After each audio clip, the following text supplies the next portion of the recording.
Welcome to Brainish English Stories.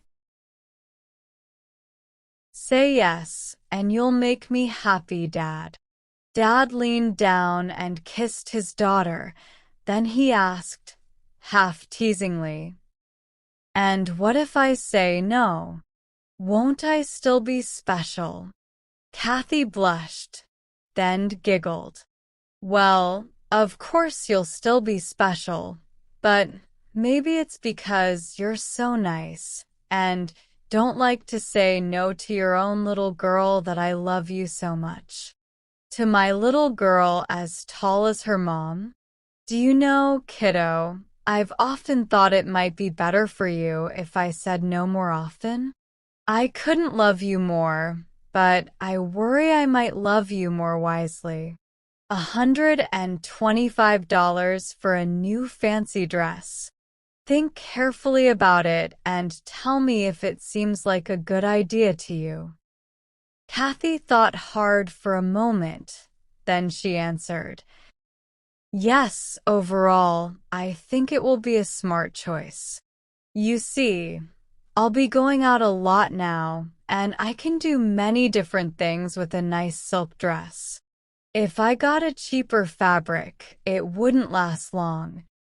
Dad smiled. "Well, if you're really sure you're correct, I'll bring the money home at lunchtime, and you and Mom can start looking for that lovely blue dress." Yellow. Kathy covered her ears with her hands. "Why would you think I'd want a terrible yellow dress?" "Oh, did you say you wanted red? Even worse. You're talking nonsense.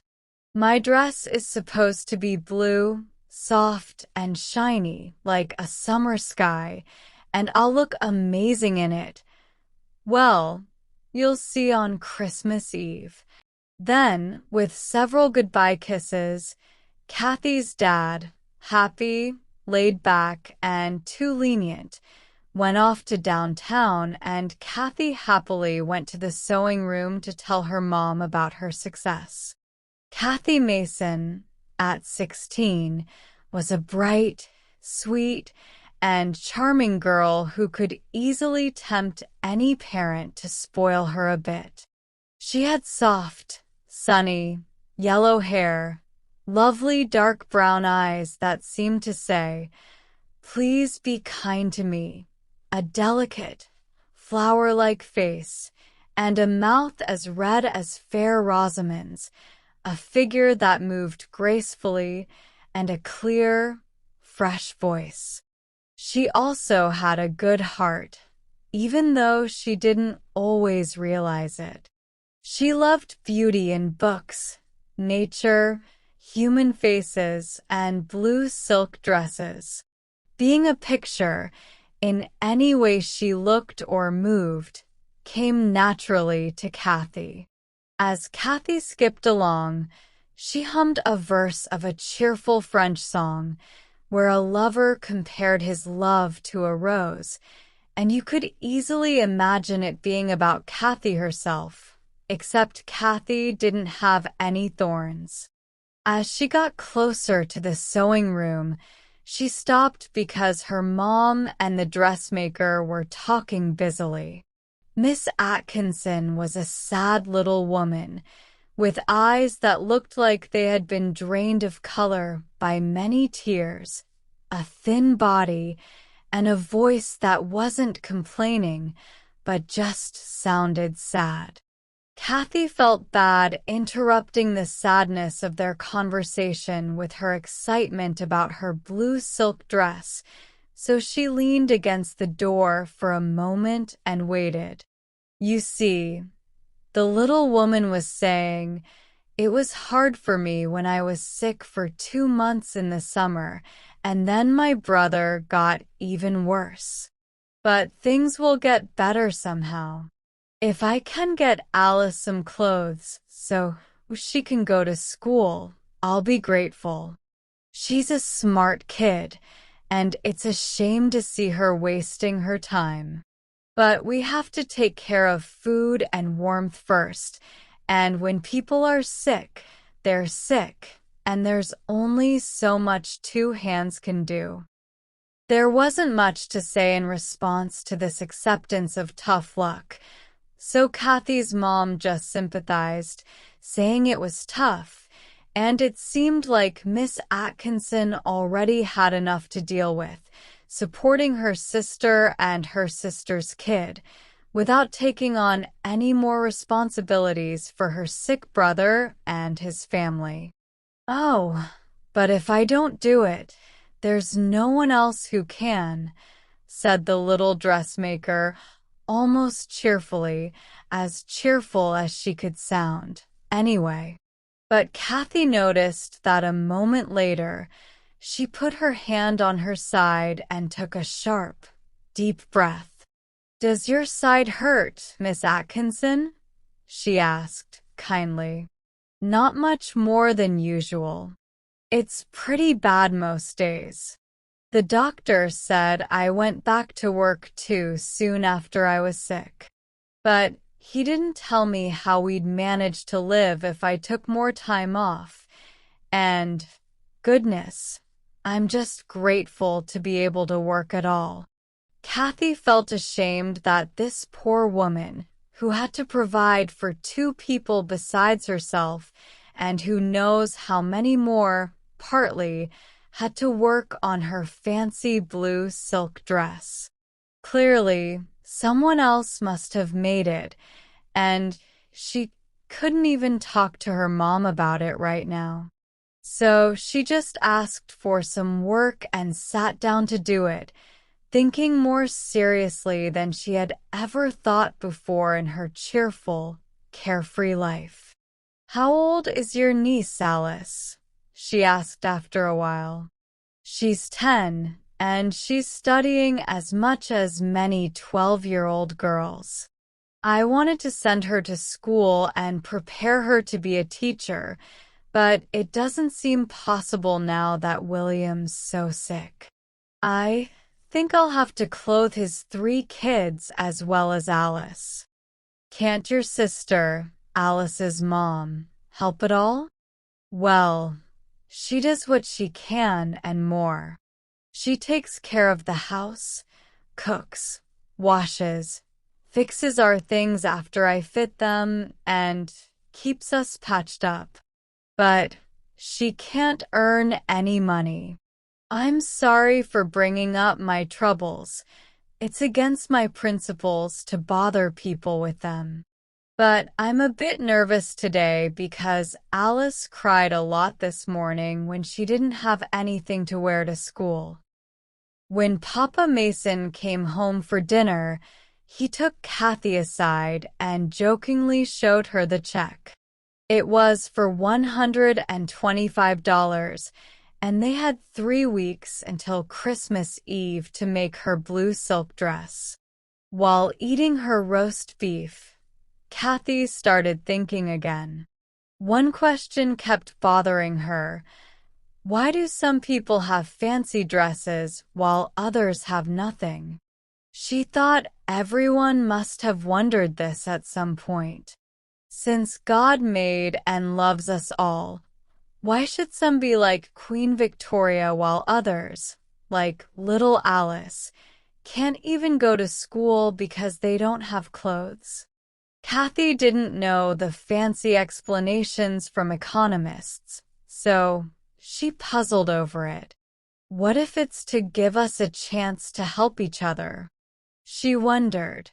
Then she remembered a sermon she once heard, "Help each other with your problems."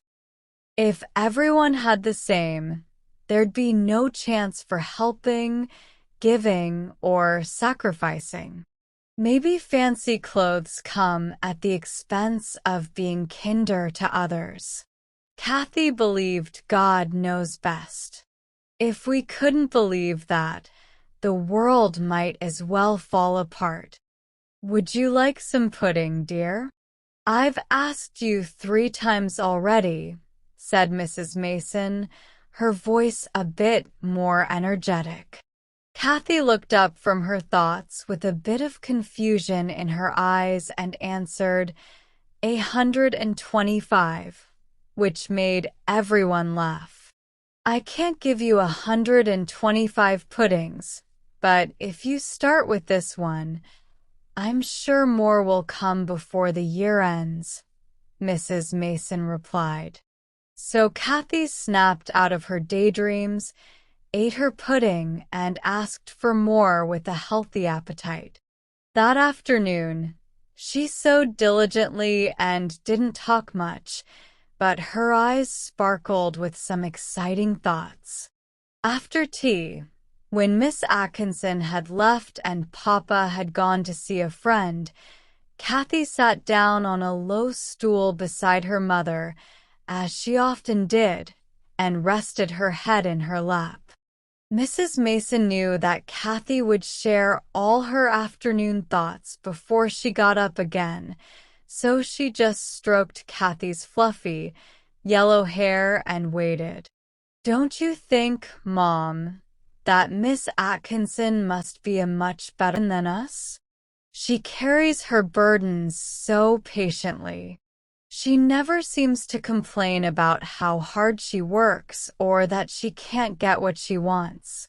All she worries about is not being able to do what she planned for Alice. Then, after Mrs. Mason gave a brief response, there was silence for a while. Then Kathy burst out impulsively, "Mom, I feel like such a useless person. I've never helped anyone in my life. I've just been a burden on someone else." "You're not a burden at all," Mrs. Mason laughed. "Your father and I have actually enjoyed taking care of you." Kathy lovingly kissed the hand that had been stroking her hair, but she was too serious to laugh. "Well, Mom, you know the rule isn't help each other with your problems, except Kathy. I think it applies to me just like anyone else. I won't feel right until I start helping. I want to help Alice." Kathy was speaking quickly now, her cheeks flushed and her brown eyes shining. "You see, I figured it all out this afternoon. If Miss Atkinson will provide food and shelter, I think I could take care of Alice's clothes until she finishes school and is ready to teach. And don't you think I'll feel better when I'm older, knowing I've done something for someone? It would be easy for me. I could give her my dresses, coats, and hats. We wouldn't need to buy much, just boots, socks, and underwear. And wouldn't that use up a lot of your pocket money? I'm not trying to discourage you, dear. I just want you to think it over carefully. Once you start this, Miss Atkinson and Alice will depend on you, and you can't stop." "Yes, I've thought about it. Didn't you see me figuring it out in my head this afternoon, like a math problem? I think using half of the money Dad gives me for lunches, presents, and other things would be just fine. I'm sure I could support Alice well with half of it once I get her started. That's what I want to talk to you about. Dad gave me $125 today to buy a blue silk dress for Aunt Jane's Christmas party. Now, $50 will buy me a nice white dress, a blue belt, and all the little things I need. That leaves $75, which I could use to buy warm clothes, boots, and a waterproof coat for Alice. Do you think Dad would agree? I don't want to ask him because he doesn't know about fabrics or what Alice needs, but could you speak to him for me? Just think, Mom, about all the burdens poor Miss Atkinson has to carry." Mrs. Mason began to say, "It's all for her family," but paused. The rule didn't say, "Family, help each other out." Did she have the right to intervene between Kathy and this first act of kindness the child had ever wanted to do? Could this new interest, beyond blue dresses and frills, fulfill something for her daughter that might otherwise be neglected? Maybe we weren't loving each other as much as we thought in this world. So she kissed Kathy's eager face and said lovingly, "Yes, I'll speak to Dad, darling. I really like your plan, but I won't offer any help. This will be your own good deed." The next day, Kathy shared the new plan with Miss Atkinson. The tired woman's eyes widened in disbelief. She wasn't sure she heard correctly. "Do you mean to say, Kathy, that you'll provide clothes for Alice until she finishes school, with your mom's approval?" "That's exactly what I promised to do," Kathy replied solemnly, mirroring Miss Atkinson's seriousness. "In that case, bless you, you never know the good you're doing." Then Miss Atkinson cried tears of joy, and even Mrs. Mason and Kathy felt emotional. Kathy fled the room. Miss Atkinson made Kathy's muslin dress with love, ensuring it was even more beautiful than any silk. On Christmas Eve, Kathy looked stunning in her white dress, her sunny hair, sparkling eyes, and rosy cheeks making her glow. Her father admired her, trying to sound playful despite the emotion in his voice. "So you couldn't have blue for anything but your sash, and you settled for white clouds for the rest." "That's right. Do you like the clouds?" He kissed her gently. "Yes, I like the clouds, and I think they let some sunshine through for somebody."